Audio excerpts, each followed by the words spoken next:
Hey everybody, it's Daniel here from Infovest. Hope you're all doing well. So I have an interesting article for you. Comes out from Bloomberg. Basically says payment shock coming for most Canadians with mortgages, RBC says. So it basically says with 60% of Canadian mortgages set to come up for renewal within the next 3 years, homeowners are facing payment shock unless interest rates come down in a significant way, according to Royal Bank. Now, 60% of Canadians coming up for renewal in the next 3 years is a big number. And this payment shock they're talking about is that a lot of people who took mortgages and loans out during COVID when it was at very low levels, a lot of them took possibly terms that were expiring 3 to 4, 5 years from now, and that happens to be around this time. That happens to be around 2024, 2025, 2026, right? So a lot of them, so RBC is basically saying that a lot of them who are going to see this new change in their payment, it's going to be quite a shock because during COVID time, mortgages and rates were quite low, and now we've seen rates, especially the overnight rate, the Bank of Canada overnight rate, go from basically almost from 0% all the way to 5% through 2022. And with what we heard from Bank of Canada recently, that rates are probably going to stay here for some time. And we've heard from also a lot of central banks out there that higher for longer is going to be the mantra, right? If nothing breaks, if there's no sort of credit event, then that will definitely put more strain for not only the consumers, but the banks as well. Now, if you look at also the banks out there, like for example, Royal Bank, they're from the highs in their stock price to where it is right now, it's down about 20+%. If you look at also TD, same thing. If you look at Scotiabank, you see that from its highs to where it is right now, it's down about close to 40%. Right, it's at levels. Actually, Scotiabank's one stock that's been hammered quite recently because it's at a level close to its COVID 2020 lows.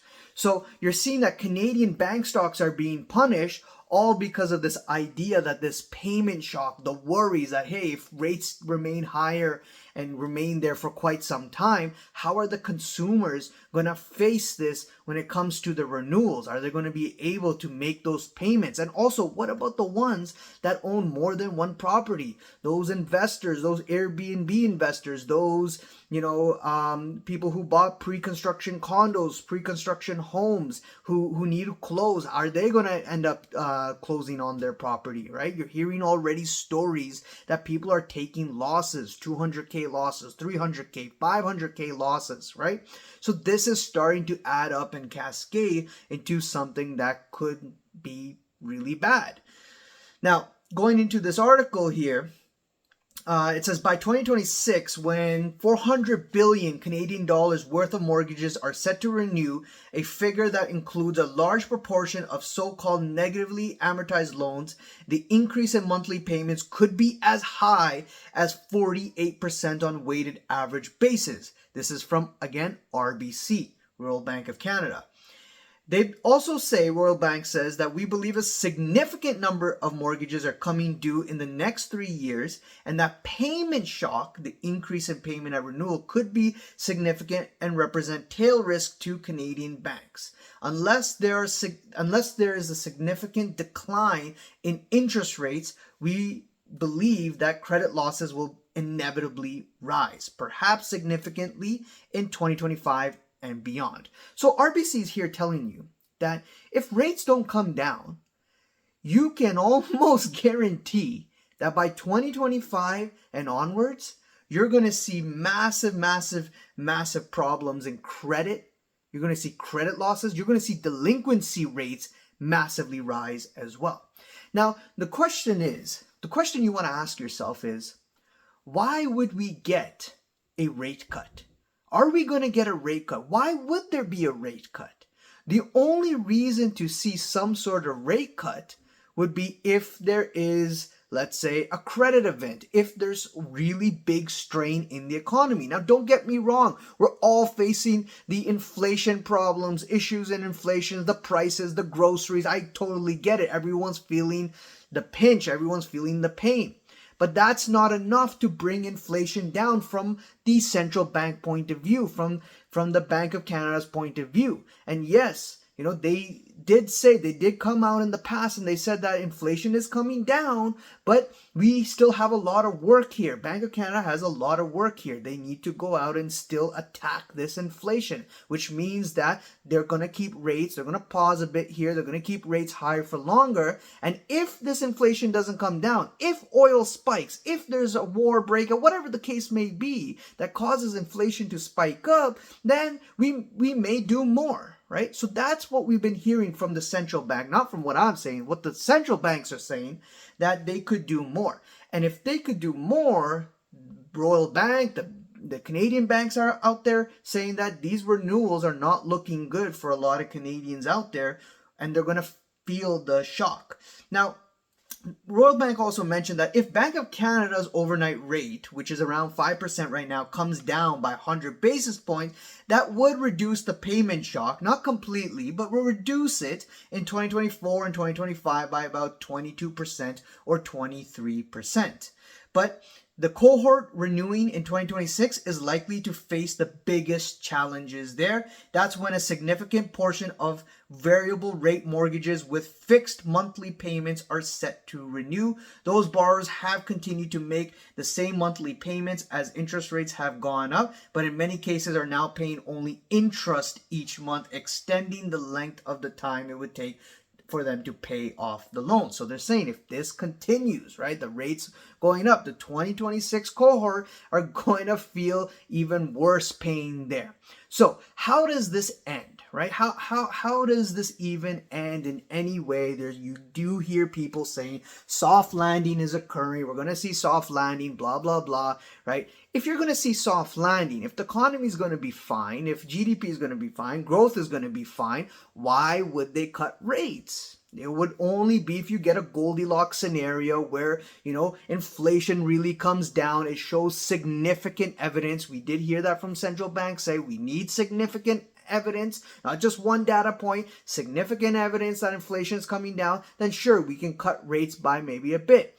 Right? There's still supply chain constraints that's contributing to higher inflation. There's a war going on, contributing to higher inflation. Food prices going up and so on, again, contributing to the inflation problems. Transportation issues among the shipping industry through trucks as well. Unemployment rates moving up higher in the trucking industry, which is the bread and butter of food and goods being transferred from person to person, country to country, and so on. Those being disrupted, also feeding into inflation. If you get the Goldilocks scenario where all of this is solved, then sure, fine, great, fantastic. You can now start to bring interest rates down, down, and down. But if you don't, right? If you don't get that and things are still okay, economy's fine, unemployment rate's not skyrocketing, then why should they cut rates?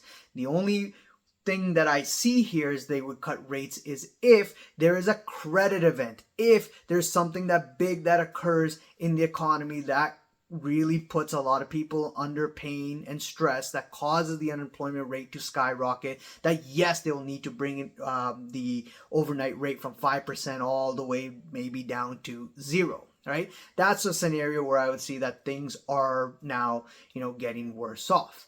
Another thing I want to throw in there before I end this video is look at the delinquency rates of Canadian mortgages, right? The delinquency rate is at all-time lows.